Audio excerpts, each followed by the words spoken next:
El pastor reformado. Por Richard Baxter. Capítulo 2. La supervisión del rebaño. Sección 1. La naturaleza de esta supervisión. Habiéndoles mostrado en qué consiste tener cuidado de sí mismos, procedo a mostrarles a continuación en qué consiste el tener cuidado de todo el rebaño. Fue necesario tomar en consideración primero lo que hemos de ser y hacer por nuestras propias almas antes de llegar a aquello que se ha de hacer por otros. No puede tener éxito en sanar las heridas de otros aquel que no está sano por ser negligente consigo mismo. No beneficia a su prójimo ni a él mismo. No puede levantar a otros si él mismo se cae. Sí, no puede hacerlo sin que todas sus labores acaben convirtiéndose en nada, porque el corazón y la vida del que las hace no son nada. Para algunas personas hay quienes, aun siendo expertas en el ministerio espiritual, se comportan impetuosamente y, aunque actúan con inteligencia, pisotean cualquier bien que realizan. Enseñan con demasiada velocidad lo que solo puede hacerse santo mediante la meditación, y lo que proclaman en público lo impugnan mediante su conducta. Por consiguiente, caminan como pastores por sendas que son demasiado escarpadas para que el rebaño las siga. Cuando hemos guiado a nuestra gente a aguas vivas, si las ensuciamos con nuestras vidas, podemos perder nuestra labor y ellos no mejoran en absoluto. Antes de que hablemos del trabajo mismo, hemos de hacer notar algo que se presupone en las palabras que tenemos ante nosotros. Punto 1. Se da por hecho aquí que cada rebaño debería tener su propio pastor y cada pastor su propio rebaño. Así como cada tropa o compañía de un regimiento de soldados ha de tener su propio capitán y oficiales, y cada soldado sabe cuál es su comandante y sus colores, también es la voluntad de Dios que cada iglesia tenga su propio pastor, y que todo discípulo de Cristo conozca sus maestros que están sobre ellos en el Señor. Aunque un ministro oficia en la Iglesia Universal, es de forma especial un supervisor de la iglesia en particular que está asignada a su cargo. Cuando se nos ordena ministro sin un cargo especial, tenemos licencia y el mandato de hacer lo mejor que podamos para todos conforme tengamos oportunidad para ejercitar nuestros dones. Pero cuando hemos tomado un cargo en particular, restringimos el ejercicio de nuestros dones especialmente a esa congregación, de modo que no hemos de dedicar a otros mayor tiempo y ayuda del que nos podamos permitir, excepto en aquellos casos en que el bien público lo requiera, el cual, sin duda, ha de ser tenido en cuenta. De esta relación entre pastor y rebaño, surgen todos los deberes que se deben mutuamente los unos a los otros. Punto 2. Cuando se nos ordena tener cuidado de todo el rebaño, se implica claramente que, ordinariamente, los rebaños no han de ser mayores de lo que somos capaces de supervisar o cuidar. Dios no impondrá sobre nosotros imposibilidades naturales. No encargará a los hombres que salten hacia la luna, ni que toquen las estrellas o que cuenten la arena del mar.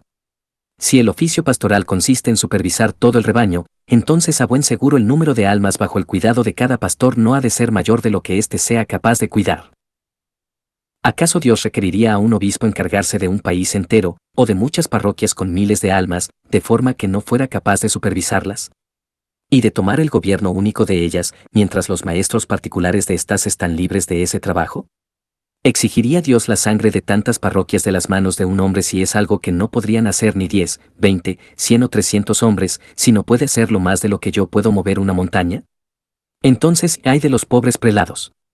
¿Acaso no es, por tanto, doloroso que hombres sobrios e instruidos rueguen por un cargo así como si fuera un privilegio deseable, que se pongan ellos mismos bajo dicha carga, en lugar de, más bien, temblar ante una empresa tan enorme? ¿O habría sido feliz para la Iglesia y para los obispos mismos si esta medida que el apóstol nos intima aquí se hubiera seguido observando, que la diócesis no fuera mayor de lo que los ancianos u obispos pudieran supervisar y gobernar?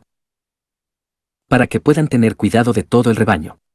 O bien que los pastores se hubieran multiplicado conforme las iglesias aumentaban y el número de supervisores fuera proporcional al número de almas, para que la obra no se deshiciera mientras que ellos asumen títulos vacíos y emprenden lo que es imposible.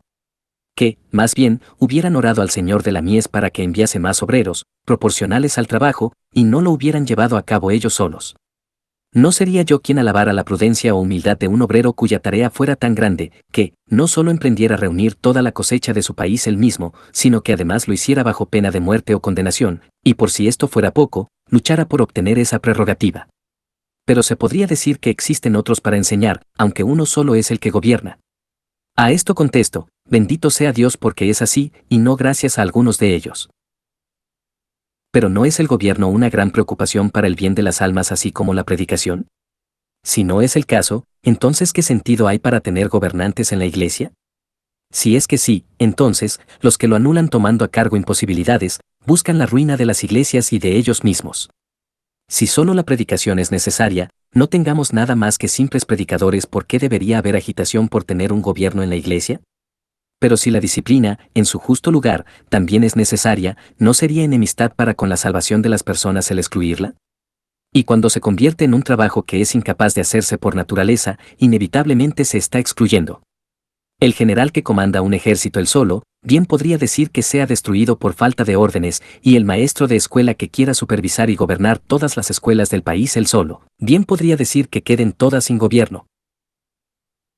El doctor que emprenda el cuidado de todos los enfermos de la nación o el condado entero, cuando ni siquiera es capaz de visitar a 100 personas, bien podría decir que perezcan. Ha de reconocerse que, en caso de necesidad, y donde no se puede tener nada mejor, un hombre puede tomar a cargo más almas de las que es capaz de supervisar de manera particular. Sin embargo, entonces debe encargarse de hacer solo lo que pueda por ellas, y no todo lo que un pastor debería hacer de forma ordinaria. Este es el caso de algunos de nosotros, que tenemos congregaciones más grandes de las que somos capaces de prestar el especial cuidado que su estado requiere. Por mi parte, profeso que estoy tan lejos de su valentía para aventurarme al gobierno en solitario de un condado, que no emprendería, ni por toda Inglaterra, el ser solo uno de los dos que hacen todo el trabajo pastoral que Dios requiere en la parroquia en que vivo, si no tuviera para satisfacer mi conciencia que, por la necesidad de la iglesia no se pueden conseguir más obreros, y, por tanto, debo hacer lo que pueda en lugar de dejar todo sin hacer por no poder hacerlo.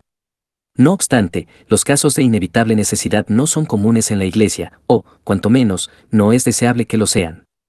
Oh, feliz es la iglesia de Cristo en la que los obreros son capaces, fieles y proporcionales en número al número de almas, de tal forma que los pastores son tantos, o las iglesias tan pequeñas, que podamos tener cuidado de todo el rebaño. Habiendo hablado de estas cosas que han de presuponerse, procedamos a considerar el deber que se recomienda en el texto, cuidar de todo el rebaño.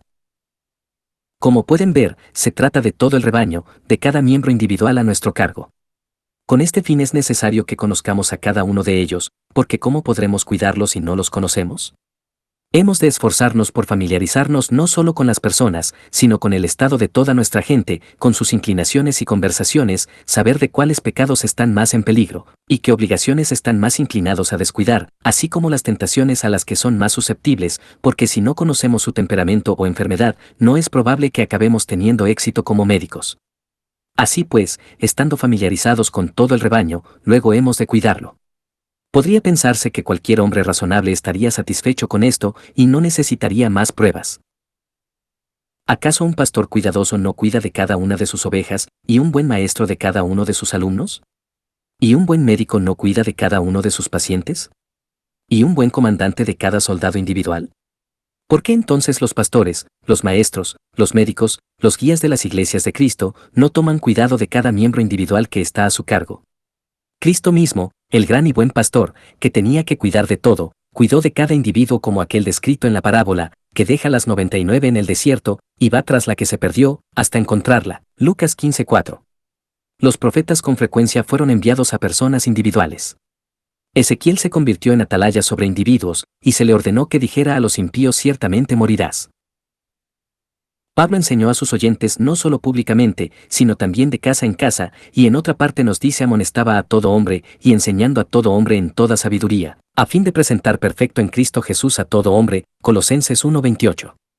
Muchos otros pasajes de las Escrituras hacen evidente que es nuestro deber prestar atención a cada individuo de nuestro rebaño, y muchos en los antiguos concilios muestran claramente que esto era una práctica en tiempos primitivos, pero citaré solo uno de Ignacio: que las asambleas, dice él, se reúnan a menudo y pregunten por todos por nombre. Que no se desprecie a los siervos o criadas. Pueden ver que entonces se consideraba un deber cuidar cada miembro del rebaño por nombre, sin excluir ni al más humilde siervo o criada. Alguno podría objetar: la congregación que tengo a cargo es tan grande que me es imposible conocerlos a todos, ni mucho menos tener cuidado de todos ellos de manera individual. A esto contesto: este cargo le fue impuesto por necesidad. Si no es así, está excusando un pecado con otro. ¿Por qué emprendió un trabajo que sabía que no sería capaz de realizar, cuando no se vio forzado a ello? Pareciera que tiene otro objetivo al tomar el cargo, y que nunca tuvo intención de ser fiel a la confianza que se le depositó. Pero si cree que fue necesario tomarlo, le preguntaría: ¿no podía haberse procurado ayuda para un cargo tan grande? ¿Ha hecho todo lo posible entre sus amigos y vecinos para conseguir financiar a otra persona que le ayude? ¿No tiene suficiente financiación que pueda servir para usted y para otro? ¿Qué si no fuere suficiente para mantenerlo completamente? ¿No es más razonable que sea austero con su carne y su familia que emprender un trabajo que no puede realizar y descuidar las almas de tantos de su rebaño? Sé que lo que digo parecerá muy duro a algunos, pero para mí es algo incuestionable que si no se tienen más de 100 libras al año, es su deber vivir de una parte de estas, y dejar que el resto sean para un ayudante competente, y no que sea descuidado el rebaño que está a su cargo. Si me dicen que esta medida es dura, y que su esposa e hijos no podrán vivir así, responderé: ¿acaso no viven con menos muchas familias de su parroquia? ¿Acaso no ha habido muchos ministros capaces en los días de los prelados que han estado contentos con menos, y con la libertad para predicar el Evangelio? Si todavía dicen que no pueden vivir tan humildemente como lo hace la gente pobre, continuaré preguntando: ¿pueden sus parroquianos soportar la condenación más de lo que ustedes pueden soportar la necesidad y la pobreza? Se llaman ministros del Evangelio y aún así las almas humanas son tan viles a sus ojos que prefieren que perezcan eternamente antes de que ustedes y sus familias vivan en una baja y pobre condición. ¿No deberían preferir mendigar pan antes de hacer peligrar o poner en desventaja un asunto tan grave como la condenación de las personas, incluso si solo fuera un alma? Oh, señores, es algo triste cuando los hombres estudian y hablan acerca del cielo, el infierno. Lo pocos que son los que se salvan, lo difícil que es la salvación, y al mismo tiempo no son serios. Si lo fueran, nunca podrían apegarse a esto que dicen, a la vez que dejan a su pueblo marchar hacia el infierno para ustedes poder vivir mejor en este mundo. Recuerden esto la próxima vez que estén predicándoles: no pueden ser salvos sin conocimiento.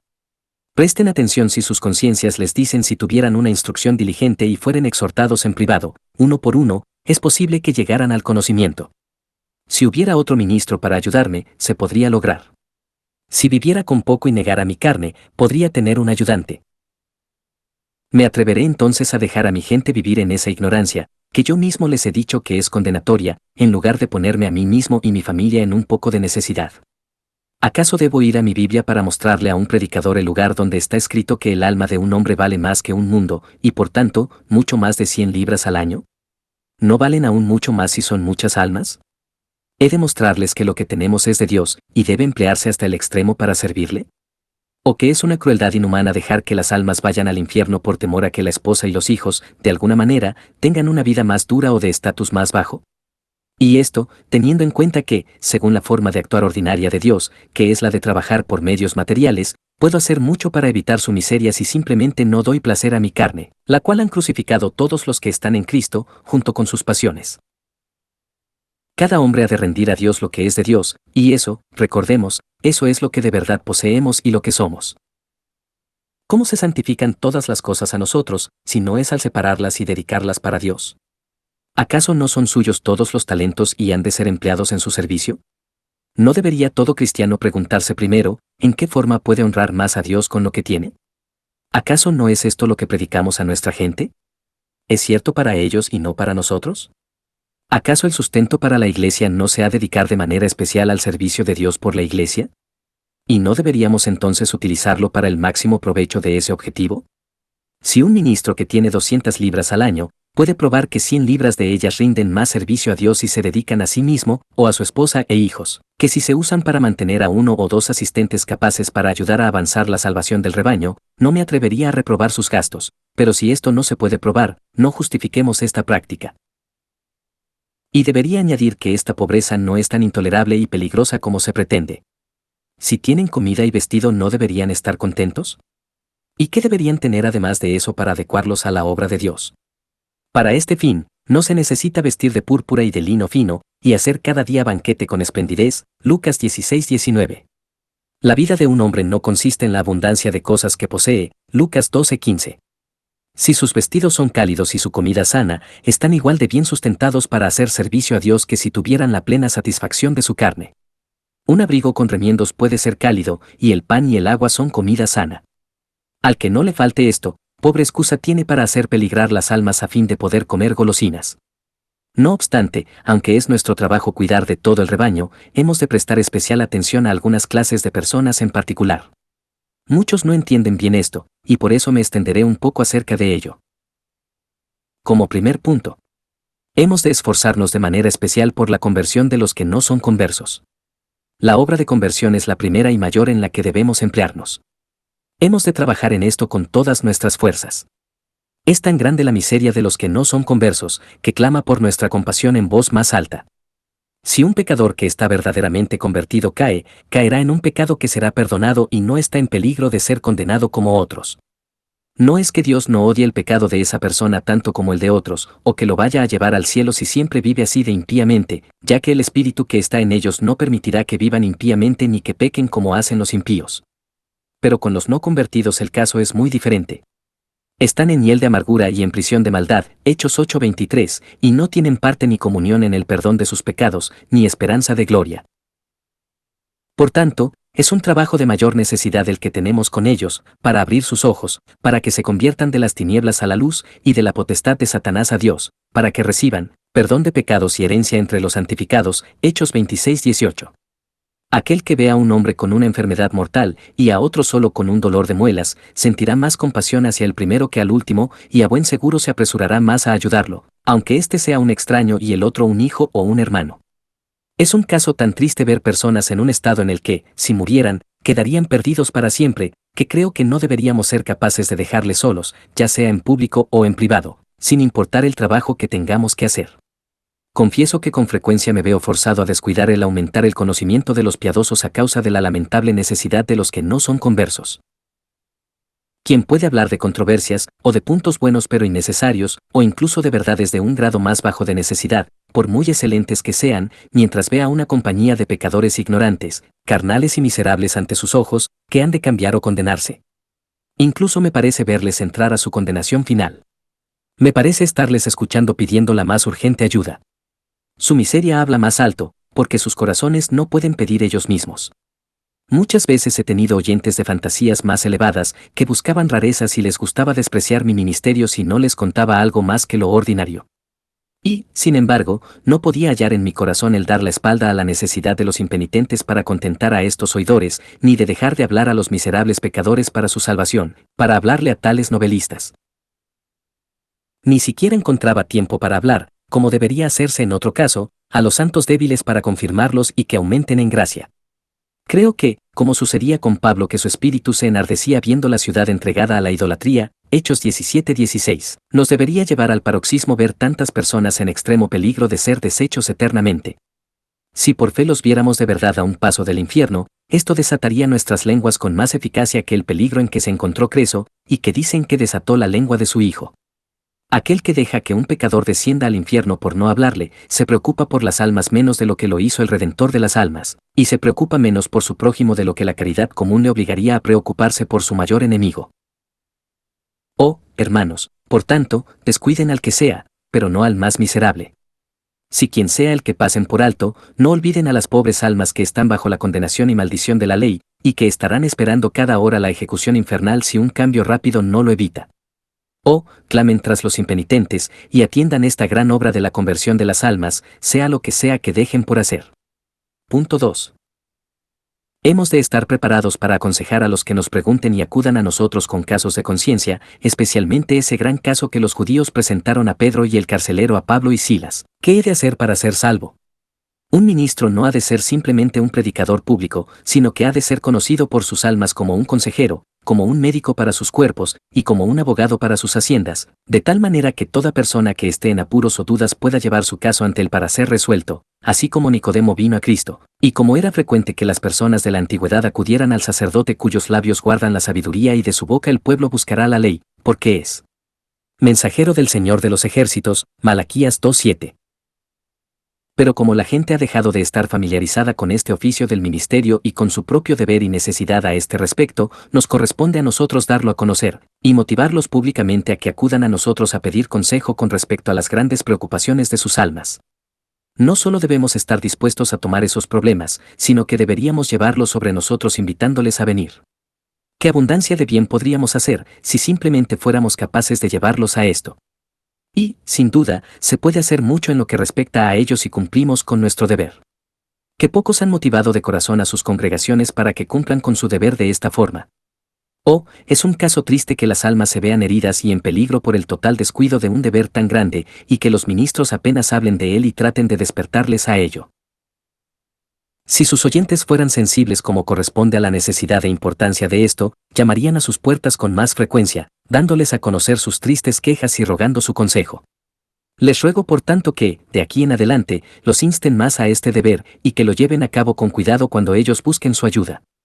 Con este objeto, es muy necesario que estén bien familiarizados con casos prácticos y especialmente que se familiaricen con la naturaleza de la gracia salvadora, y que sean capaces de ayudarles a comprobar su estado y resolver la pregunta principal, la de su vida o muerte eterna.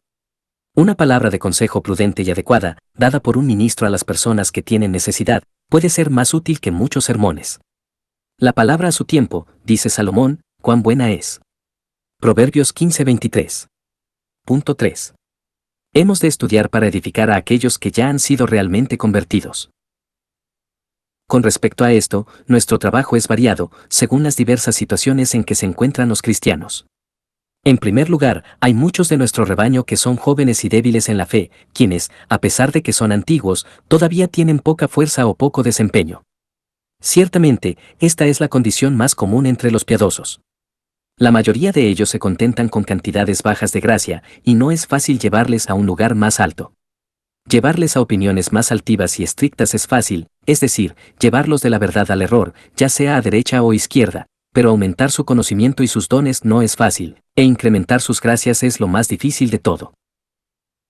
Es algo muy triste que los cristianos sean débiles, porque nos expone a peligros, abate nuestro consuelo y deleite en Dios, y arrebata la delicia del camino de la sabiduría, nos convierte en gente menos servicial a Dios y a los hombres, y nos lleva a honrar menos a nuestro Maestro y a hacer menos bien a los que nos rodean.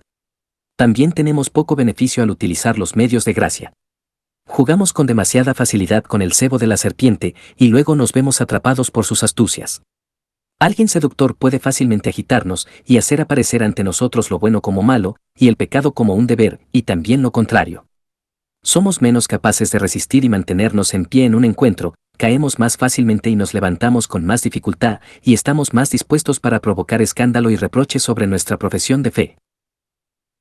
Cuando somos débiles, nos conocemos menos a nosotros mismos y estamos más predispuestos a equivocarnos en lo que respecta a nuestra propia situación, sin ver cuando las corrupciones han tomado ventaja sobre nosotros. Somos deshonrosos para el Evangelio por nuestra misma debilidad y poco útiles para los que nos rodean. En una palabra, aunque vivimos en una situación de poco provecho para nosotros mismos y para otros, estamos demasiado poco dispuestos a morir a ella. Ahora bien, visto que la debilidad entre los convertidos es tan triste, cuán diligentes deberíamos ser en valorar y aumentar su gracia. La fuerza de los cristianos es la honra de la Iglesia. Cuando estamos inflamados por el amor a Dios y vivimos por una fe viva y que obra, cuando valoramos en poco el provecho y los honores del mundo y nos amamos unos a otros fervientemente de corazón puro, cuando podemos soportar y de corazón perdonar una ofensa y sufrir gozosamente por la causa de Cristo, estudiar para hacer bien y caminar siendo inofensivos y sin hacer daño en el mundo, y estamos dispuestos para ser siervos de todos los hombres por su bien, cuando nos convertimos en todas las cosas por los hombres para ganarlos para Cristo, absteniéndonos de la apariencia de maldad y sazonando todas las acciones con una buena mezcla de prudencia, humildad, celo y mentalidad celestial. Oh, de cuánta honra son los que son así para su profesión. Qué adorno para la Iglesia, y de cuánto servicio a Dios y a los hombres. Las personas creerían mejor que el Evangelio viene del cielo si vieran más estos efectos sobre los corazones y las vidas de aquellos que lo profesan. El mundo está mejor capacitado para leer la naturaleza de la fe en la vida de una persona que en la Biblia. Los que no creen a la palabra, sean ganados sin palabra por la conducta de aquellos que son eminentes por su piedad. 1 de Pedro 3:1. Por tanto, es una parte muy importante de nuestro trabajo el esforzarnos más en pulir y perfeccionar a los santos, para que puedan ser fuertes en el Señor y estar equipados para el servicio de su Maestro. En segundo lugar, otro tipo de convertidos que necesitan una ayuda especial son aquellos que se esfuerzan bajo alguna corrupción particular que mantiene ocultas sus gracias, y que los convierten en un problema para otros y una carga para sí mismos. Hay demasiados así. Algunos son particularmente adictos al orgullo, otros a una mentalidad mundana, otros a los deseos sensuales, y otros al enfado u otras malas pasiones. Nuestro deber es ayudar a todos estos, y en parte por disuasiones y exposiciones claras de lo aborrecible que es el pecado, en parte por consejos adecuados acerca del remedio, ayudarles a tener una victoria más completa sobre sus corrupciones. Somos los líderes del ejército de Cristo contra los poderes del infierno, y hemos de resistir todas las obras de las tinieblas allí donde las hallemos, incluso si se encuentran en los hijos de la luz. No hemos de consentir más los pecados de los piadosos de lo que consentimos los de los impíos, ni favorecerlos o hacer amistad con ellos. Cuanto más amemos a sus personas, mucho más hemos de manifestarlo oponiéndonos a sus pecados. Y aún así, hemos de esperar encontrar algunas personas susceptibles que, especialmente cuando la iniquidad ha conseguido ventaja y ha hecho partido, y han caído ya mucho en el amor a ella, serán igual de petulantes e impacientes con los reproches que otras personas peores, y quizás hasta afirmen que la piedad está involucrada en sus faltas. Pero los ministros de Cristo han de cumplir con su deber, sin importar el mal humor de ellos, y no deben llegar tan lejos en el odio a sus hermanos como para evitar reprenderles o permitir que el pecado descanse sobre sus almas. Sin duda, debe hacerse con mucha prudencia, pero se ha de hacer. En tercer lugar, otro grupo que requiere una ayuda especial son los cristianos en declive, los que o bien han caído en un pecado escandaloso, o han abatido su celo y diligencia dando muestras de que han perdido su antiguo amor. Este caso es muy triste, como el de aquellos que retroceden, así que nuestra diligencia ha de ser muy grande para lograr su recuperación. Es triste para ellos perder tanto de su vida, paz y servicio a Dios, y convertirse en tan serviciales a Satanás y su causa.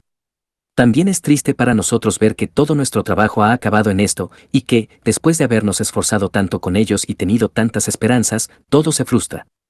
Lo más triste de ello es pensar que Dios pueda verse deshonrado por aquellos que ha amado tanto, y por los que tanto ha hecho, y que Cristo sea herido en la casa de sus amigos. Además, una caída parcial tiene la tendencia natural a convertirse en una apostasía total, y en eso se convertirá si una gracia especial no lo previene. Ahora bien, cuanto más triste es el caso de estos cristianos, más hemos de esforzarnos nosotros por su recuperación. Hemos de restaurar a los que han sido sorprendidos en una falta con espíritu de mansedumbre, Gálatas 6:1, y cuidar de que la herida esté completamente examinada y sanada, que la articulación quede bien de nuevo, sea cual sea el esfuerzo. Hemos de buscar especialmente honrar el Evangelio y asegurarnos de que ellos dan tal evidencia de verdadero arrepentimiento que realicen una confesión completa y libre de su pecado. Cuiden de que hagan alguna reparación a la Iglesia y su santa profesión por la herida que han provocado a la fe. Se requiere mucha habilidad para restaurar un alma así. En cuarto lugar, el último grupo que haré notar que requiere nuestra atención son los fuertes, porque ellos también tienen necesidad de nuestra ayuda, en parte para preservar la gracia que tienen, en parte para ayudarles a hacer más progresos, y en parte para dirigirles a mejorar sus fuerzas para el servicio a Cristo y la ayuda de sus hermanos. También para motivarles a perseverar y que puedan recibir la corona. Todos estos son objeto del trabajo ministerial, y en lo que respecta a cada uno de ellos, hemos de cuidar de todo el rebaño. Punto 4. Hemos de poner nuestros ojos de forma especial sobre las familias, para asegurarnos de que están bien ordenadas y que se cumplen los deberes de cada relación. La vida de la fe y el bienestar y gloria tanto de la Iglesia como del Estado dependen mucho de los deberes y el gobierno de la familia. Si nos permitimos descuidar esto, desbarataremos todo. ¿Qué podremos hacer por la reforma de una congregación si todo el trabajo recae solo sobre nosotros, y los que son cabeza de familia descuidan el necesario deber para con los suyos, mediante el cual nos ayudan? Si queremos comenzar algún bien y ministrar a un alma, una familia sin cuidado, sin oración y mundana segaramente lo sofocará o lo obstaculizará en gran medida. Sin embargo, si pueden conseguir que los que gobiernan las familias presten ayuda cumpliendo con sus deberes y tomando el trabajo allí donde ustedes lo dejen, cuánta abundancia de bien puede hacerse. Les ruego, por tanto, que si desean la reforma y bienestar de su gente, hagan todo lo que puedan por promover la fe en la familia. Con este objeto, dejen que les proponga lo siguiente: en primer lugar, obtengan información de cómo está ordenada cada familia, para que puedan saber cómo proceder en sus esfuerzos por hacerles bien. En segundo lugar, acudan a visitarlos ocasionalmente, cuando probablemente estén más desocupados, y pregunten al cabeza de la familia si está orando con ellos y leyendo las Escrituras, o qué está haciendo. Esfuércense por convencerlos de su pecado si están descuidando esto, y, si tienen la oportunidad, oren con ellos antes de marcharse, dándoles ejemplo de lo que querría que hicieran. Quizás también conseguir que les prometan que serán más concienzudos con su deber en el futuro. En tercer lugar, si encuentran a alguno que sea incapaz de orar por su ignorancia o falta de práctica, convénzanlo para que estudie sus propias necesidades y que consiga afectar sus corazones con ellas, y, mientras tanto, aconséjenle a utilizar alguna forma de oración en lugar de no orar en absoluto. No obstante, díganles que es un pecado y una vergüenza el vivir de manera tan descuidada, sin estar familiarizados con sus propias necesidades y sin hablar con Dios en oración, mientras que cualquier pordiosero puede encontrar palabras para pedir limosna. Digan que toda forma de oración no es sino una necesidad, tal como una muleta lo es para un tullido, de manera que no pueden desenvolverse bien sin ella, que no han de contentarse con ello, sino aprender y hacerlo mejor lo más rápidamente posible, ya que la oración ha de salir de los sentimientos del corazón y variar de acuerdo a nuestras necesidades y circunstancias. En cuarto lugar, traten de que en cada familia haya algunos libros útiles y motivadores además de la Biblia. Si no hay ninguno, convénzanlos de comprar algunos. Si no pueden comprarlos, denles algunos si es posible. Si no pueden hacerlo ustedes mismos, consigan que algún caballero u otra persona rica y dispuesta a las buenas obras los compren. Luego hagan que los lean por las noches, cuando tengan tiempo, y especialmente en el día del Señor. Y en quinto lugar, guíenlos acerca de cómo pasar el día del Señor, a cómo despachar sus negocios mundanos para evitar cargas y distracciones. Y cuando hayan estado en la iglesia, a cómo pasar el tiempo con sus familias. La vida de la fe depende mucho de esto, porque la gente pobre no tiene otro tiempo libre, y, por tanto, si pierden este tiempo, pierden todo, permaneciendo embrutecidos e ignorantes. Convenzan al Señor de cada familia para que sus hijos y sirvientes le repitan el catecismo cada día de reposo por la tarde, y que le den alguna cuenta de lo que han escuchado en la iglesia durante el día. Les ruego que no descuiden esta importante parte de su trabajo. Consigan que los cabezas de cada familia cumplan con su obligación y esto no solo les evitará una gran cantidad de trabajo, sino que avanzará mucho el éxito de sus labores. Si un capitán puede conseguir que los oficiales que tiene bajo su mando cumplan con su deber, puede gobernar a los soldados con mucho menor problema que si se echan todo sobre sus propios hombros. No es probable que vean ninguna reforma general hasta que procuren la reforma de la familia. Puede que haya algún poco de religión aquí y allá, pero mientras esté confinada a personas individuales y no se promueva en las familias, no prosperará ni tendrá un futuro prometedor. Punto 5. Hemos de ser diligentes en las visitas a los enfermos, ayudándoles a prepararse para una vida fructífera o una muerte feliz. Aunque esto debería ser la ocupación de nuestra vida y la de ellos, en una ocasión así requiere un cuidado extraordinario tanto de ellos como nuestro. Cuando el tiempo casi se haya terminado, y ellos deban reconciliarse con Dios ahora o nunca, o, como les importará aprovechar esas horas y aferrarse a la vida eterna. Y cuando veamos que no tendremos más que unos pocos días u horas más para hablarles por el bien de su bienestar eterno, quien que no sea una roca o un infiel, ¿no pasaría mucho tiempo con ellos y haría todo lo que pudiera por su salvación en ese corto espacio de tiempo? ¿No despertará a la compasión el ver un hombre languideciendo y pensar que en unos pocos días su alma estará en el cielo o en el infierno? Seguro que esto probará la fe y seriedad de los ministros, el pasar tiempo con las personas que están muriendo. Ahí tendrán oportunidad de discernir si ellos mismos son serios acerca de los asuntos de la vida venidera.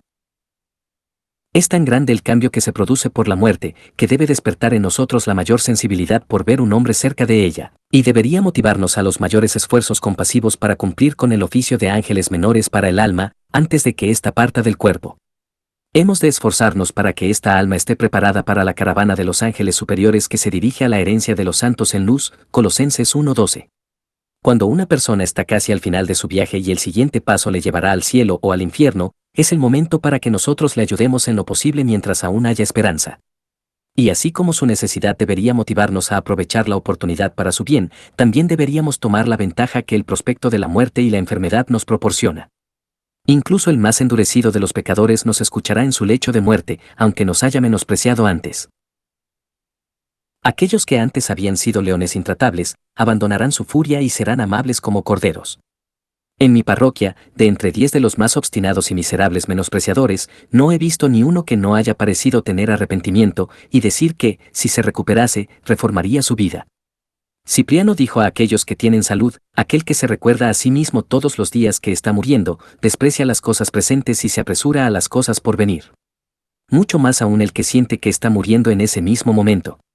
O cuán resueltamente parecen desechar sus pecados y prometen reformarse, y clamarán de su necedad y la vanidad de este mundo hasta los peores pecadores. Como lo harán cuando vean que la muerte los acecha, y que habrán de partir sin demora. Quizás me dirán que estos cambios forzados no son sinceros, y que, por tanto, no tenemos mucha esperanza de que les haga ningún bien en cuanto a la salvación.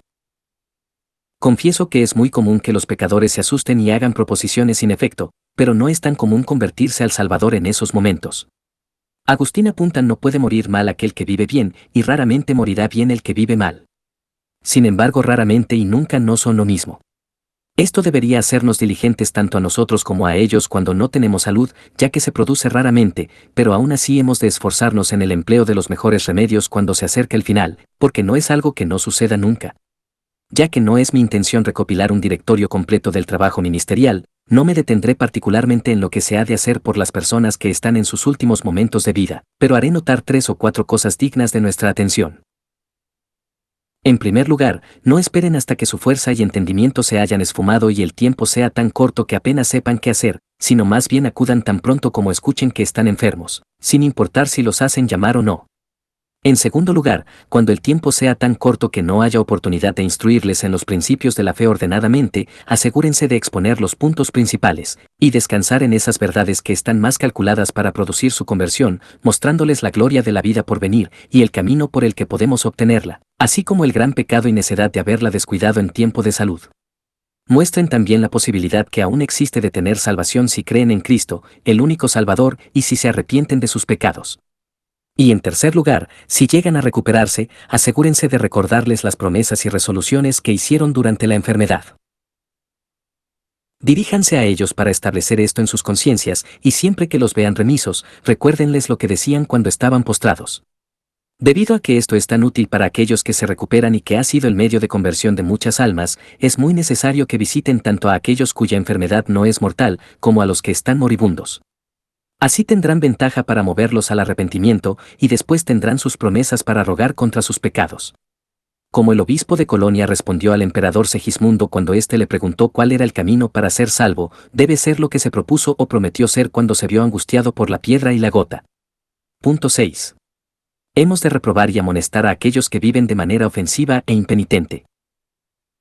Antes de llevar estos asuntos a la iglesia o a sus gobernantes, normalmente es más adecuado para el ministro intentar en privado lo que esté en su mano para inclinar al pecador al arrepentimiento, especialmente si no se trata de un crimen público. Se requiere mucha habilidad, y se ha de diferenciar según los distintos temperamentos de los ofensores, pero con la mayoría necesitaremos hablar con la mayor franqueza y poder, para agitar sus descuidados corazones y hacerles ver lo que es jugar con el pecado, que sepan la maldad del mismo y sus tristes efectos en lo que respecta tanto a Dios como a ellos mismos. Punto 7. La última parte de nuestra supervisión que mencionaré es el ejercicio de la disciplina de la Iglesia. Esto consiste en, después de haber realizado la reprensión en privado mencionada anteriormente, realizar otra de carácter más público, combinada con una exhortación al arrepentimiento en oración por el ofensor, restaurando al arrepentido y excluyendo y evitando al que no se arrepiente.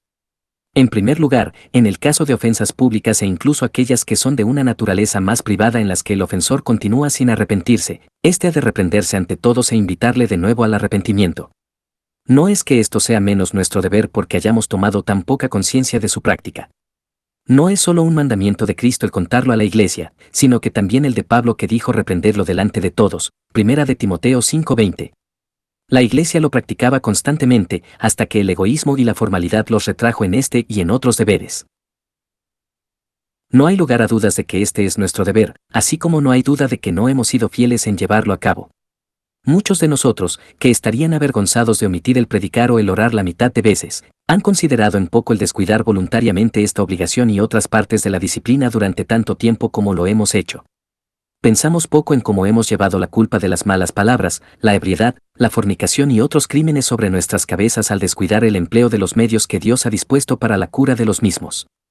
Si alguno dijera que hay poca probabilidad de que una reprensión pública les haga bien, y que más bien montarán en ira por la vergüenza de la misma, le respondo, no le corresponde a una criatura juzgar que las ordenanzas de Dios son inútiles, o reprobar el servicio de Dios en lugar de llevarlo a cabo, y poner su sabiduría en oposición a la de su Creador. Dios puede hacer que sus propias ordenanzas sean útiles, de lo contrario, nunca las hubiera dispuesto. B. La utilidad de la disciplina es aparente al avergonzar el pecado y humillar al pecador, manifestando la santidad de Cristo y la de su Iglesia y doctrina ante los ojos del mundo. C. ¿Qué harán con tales pecadores? ¿Los abandonarán como si fueran casos perdidos? Eso sería más cruel que reprenderles. ¿Emplearán otros medios? ¿Por qué? Se supone que los demás medios han sido empleados sin éxito, porque este es el último remedio. D. La utilidad principal de la disciplina pública no es para el ofensor en sí mismo, sino para la Iglesia. Tiene mucha utilidad para disuadir a otros de cometer crímenes similares, y por tanto mantiene a la congregación y su alabanza pura. Séneca podría decir el que excusa los males presentes los transmite a la posteridad y en otra parte dice aquel que deja ir al culpable, hace daño a los buenos. En segundo lugar, junto con la reprensión hemos de exhortar al ofensor al arrepentimiento y la expresión pública del mismo para la satisfacción de la Iglesia. Ya que la Iglesia está obligada a evitar la comunión con pecadores impenitentes escandalosos, cuando han tenido evidencia de su pecado, deben tener también alguna evidencia de su arrepentimiento, porque no podemos saber si están arrepentidos sin evidencias, y qué evidencia puede tener la Iglesia sino su profesión de arrepentimiento y después la reforma. He de confesar que se ha de ejercitar mucha prudencia en tales procedimientos, no vaya a ser que hagamos más daño que bien, pero debe ser una prudencia cristiana conforme a las obligaciones ordenadas, y que se acomode a sus fines, no una prudencia carnal que las debilite o las excluya. Al llevar a cabo esta obligación, hemos conducirnos humildemente incluso cuando la administramos más duramente, y mostrar que no proviene de mala voluntad ni enseñoreándonos, ni tampoco como venganza de una afrenta, sino del deber necesario que no podemos descuidar conscientemente. Se puede tratar de mostrar a la gente los mandamientos de Dios que nos obligan a hacer lo que hacemos, con palabras como las siguientes: hermanos, el pecado es tan aborrecible y malvado a los ojos del Dios Santísimo, y los pecadores impenitentes se lo toman tan a la ligera, que Él ha provisto los eternos tormentos del infierno para el castigo del mismo, y no hay medios que puedan prevenir ese castigo que sean inferiores al sacrificio del Hijo de Dios, aplicado a aquellos que verdaderamente se arrepienten y abandonan el pecado. Por tanto Dios, que llama a todos los hombres al arrepentimiento, nos ordena exhortaos los unos a los otros cada día, entre tanto que se dice, hoy, para que ninguno de vosotros endurezca por el engaño del pecado. Hebreos 3:13, y que no aborrezcamos a nuestros hermanos en nuestro corazón, sino que los reprendamos sabiamente y no permitamos que el pecado esté sobre ellos. Levítico 19:17, y que si nuestro hermano nos ofende, le hagamos ver su falta entre él y nosotros.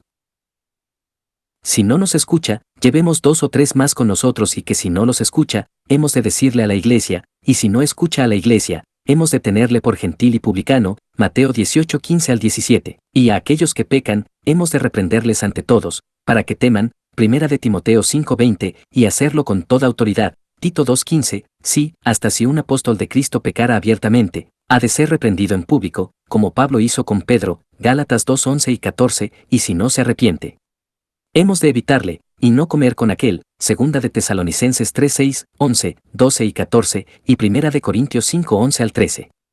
Habiendo escuchado de la escandalosa conducta de Abé de esta iglesia, o parroquia, y habiendo recibido pruebas suficientes de que ha cometido el aborrecible pecado de, hemos tratado con él seriamente para llevarlo al arrepentimiento, pero, para dolor de nuestros corazones, no percibimos un resultado satisfactorio de nuestros esfuerzos, sino que parece permanecer impenitente, o sigue viviendo en el mismo pecado a pesar de que profesa arrepentimiento verbalmente.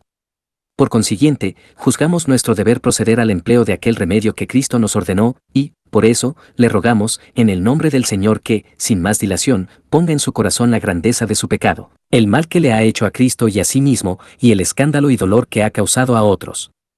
Con fervor se lo ruego por amor a su propia alma, para que considere qué es lo que puede ganar por su pecado e impenitencia, y si compensa la pérdida de la vida eterna. Como si permanece en este impenitente estado, piensa permanecer en pie ante Dios el día del juicio o estar ante el Señor Jesús, cuando la muerte arrebate su alma del cuerpo. Como mensajero de Jesucristo, se lo ruego por el bien de su propia alma. Le requiero, ya que, de lo contrario, responderá ante el tribunal de Dios, que abandone su endurecimiento y la impenitencia de su corazón, y confiese sin fingimientos lamentando sus pecados ante Dios y la congregación. Este deseo lo hago público, no por mala voluntad hacia su persona, como sabe el Señor, sino por amor a su alma y en obediencia a Cristo, quien ha hecho de esto mi deber, deseando que, si es posible, sea salvado de su pecado y del poder de Satanás, y de la eterna ira de Dios, y pueda reconciliarse con él y su iglesia, y que, por tanto, se vea humillado por un verdadero arrepentimiento antes de ser humillado por una condenación sin remedio. Así concibo que deban llevarse a cabo nuestras admoniciones públicas y, en algunos casos en los que el pecador considere que su pecado es pequeño, puede ser necesario apuntar a las consecuencias del mismo, particularmente citando algunos pasajes de las Escrituras que hablan de su maldad y peligro. En tercer lugar, con estas reprensiones y exhortaciones, hemos de unirnos a las oraciones de la congregación por el ofensor. Esto es algo que debe hacerse en todo caso de disciplina, pero particularmente si el ofensor no está presente para recibir la admonición, o no da evidencia de arrepentimiento ni muestra deseo de que la congregación ore por él. En tales casos, especialmente, es adecuado que roguemos por las oraciones de la congregación nosotros mismos, llevándoles a considerar la temible condición en la que está el impenitente, y a sentir lástima por la pobre alma que está tan cegada por el pecado y Satanás que no puede sentir lástima por ella misma. Hacerles pensar en lo que supone presentarse ante el Dios viviente en un caso así, y, por tanto, que se unan en ferviente oración a Dios para que abra sus ojos y ablande y humille su tosudo corazón, antes de que esté en el infierno más allá de todo remedio. Y, adecuadamente, oremos nosotros fervientemente por él, para que la congregación pueda emocionarse afectuosamente y unirse a nosotros, y quién sabe si Dios escuchará nuestras oraciones, y el corazón del pecador pueda ceder bajo ellas, más que bajo todas nuestras exhortaciones. A mi juicio, resulta muy encomiable el curso que toman algunas iglesias. Estas desean que la congregación se una en ferviente oración a fin de abrir los ojos del pecador durante los 3 días de reunión siguientes, pidiendo que su corazón se ablande, y que la persona sea salva de su impenitencia y muerte eterna. Si los ministros fuesen concienzudos en realizar este deber completamente y con abnegación, lograrían algo y podrían esperar bendición, pero cuando nos encogemos de hombros ante todo lo que resulta peligroso o poco gratificante en nuestra labor, cuando evitamos todo lo que resulta costoso o problemático, no podemos esperar que se produzca un gran bien por un uso tan carnal y parcial de los medios a nuestra disposición. Aunque aquí y allá algunos se enderecen, no podemos pretender que el Evangelio corra y sea glorificado cuando hacemos nuestro trabajo de manera tan parcial y defectuosa. En cuarto lugar, hemos de restaurar a quien se arrepiente a la comunión de la Iglesia. Así como no hemos de dar muchas facilidades, enseñando al ofensor a tomar la disciplina a la ligera, tampoco debemos desanimarlo con una severidad excesiva. Si de verdad parece sentir lo pecaminoso de su conducta y estar arrepentido a causa de ella, procuremos que confiese su culpa y que prometa apartarse de tales pecados de ahí en adelante, vigilándolos más de cerca y caminando con más cuidado para evitar la tentación. Procuremos que desconfíe de sus propias fuerzas, apoyándose en la gracia que es en Cristo Jesús.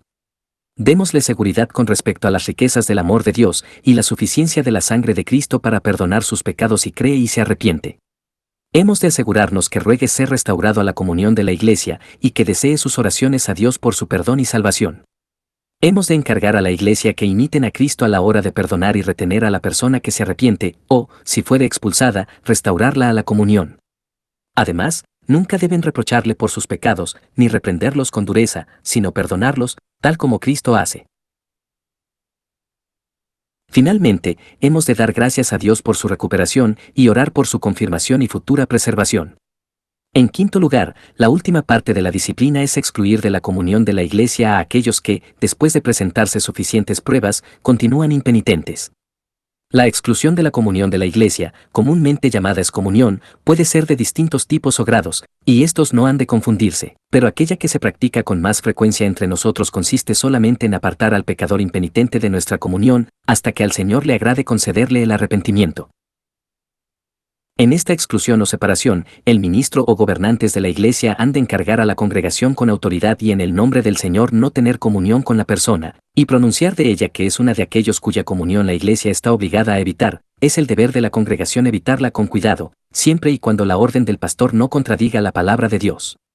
No obstante, hemos de orar por el arrepentimiento y restauración incluso de los excomulgados, y si Dios les concede el arrepentimiento, hemos de recibirlos con agrado de nuevo a la comunión de la Iglesia. Estamos satisfechos con el contenido y forma de esta disciplina y deberíamos ser fieles en su práctica, en lugar de acarrearle reprobación por nuestra negligencia a la vez que escribimos y rogamos por ella con las mejores recomendaciones. Es digno que consideremos que el asunto ha de tener mucho peso ante el tribunal de Dios, ya sea por aquellos que reprobaron y obstaculizaron la disciplina con sus lenguas por no conocer su naturaleza y necesidad, o porque la hayamos menospreciado tanto por nuestra constante omisión, mientras nuestras bocas la ensalzaban. Si la hipocresía no fuera pecado, o el conocimiento de la voluntad de nuestro amo no resultara en un agravamiento de la desobediencia, entonces omitir la disciplina sería menos grave que reprobarla. Pero si estas cosas son grandes males, estaremos mucho peor nosotros que aquellas personas que condenan la disciplina en voz alta. No aconsejaré a los que celosamente mantienen la disciplina, ni a los que obstinadamente la descuidan, que se desdigan de todo lo que han dicho hasta que estén preparados para hacer lo que dicen, ni tampoco que se arrepientan de defender la disciplina hasta que de verdad tengan intención de practicarla. Tampoco diré que quemen todos los libros que han escrito acerca del tema, ni todos los registros de su coste y peligros, hasta que se levanten en juicio para su confusión. Pero sí los persuadiría, sin más demora, a conformar su práctica a los testimonios proporcionados, no vaya a ser que cuanto más se haya demostrado que alabaron la disciplina, más se haya demostrado que se han condenado a sí mismos por descuidarla. En cierto sentido me ha sorprendido escuchar que algunos que tenía por reverendos y piadosos teólogos reprueban a los sacramentarios y disciplinarios considerándolos una secta. Cuando quise saber qué es lo que querían decir, contestaron que se referían a aquellos que no dan el sacramento a toda su parroquia y a los que hacen distinciones entre la gente por medio de la disciplina.